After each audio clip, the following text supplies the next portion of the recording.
We see a resilient labor market. We have had a job-full recovery for the first time in a very long time, and that's good. So, I understand that sometimes markets think good news is bad news and it's bad news for the Fed. Yeah. No, this is good news for the Fed. People have jobs. This is good.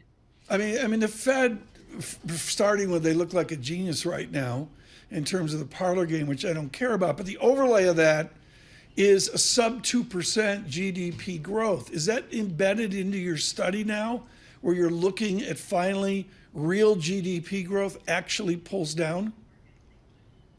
So I will channel Fed Chair Jay Powell and say, we look at the totality of the data, right? We have to bring all the pieces together. You can't just look at the labor market and say recession or not. I don't lean just on the Sahm rule, and it's my rule, right? So, and it's very important, a couple of pieces, always look under the hood, right? We need to see the consumer keep going. We need to see the businesses investing. We've largely seen that. It's going to be bumpy, and never take 1 month and run with it.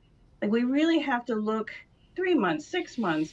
And if you do that story, you've got the moderation. Today is not throwing that off, but it's a good moderation. It's a sustainable path we are on. Paul, I'm going to go, the 3-month moving average is like 250 on non-farm payrolls. Solid. 10 years ago, that was a boom economy. That was a boom economy. It looks like we're fully employed, I guess.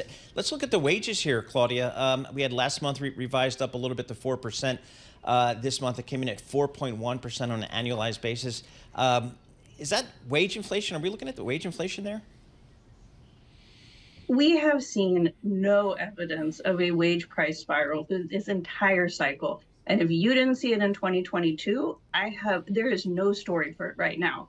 Again, we need a resilient economy. We need paychecks out there so people keep spending. The Fed is going to wait. That's just kind of how they roll. So we want to make sure that that patience on the inflation side does not take us all down.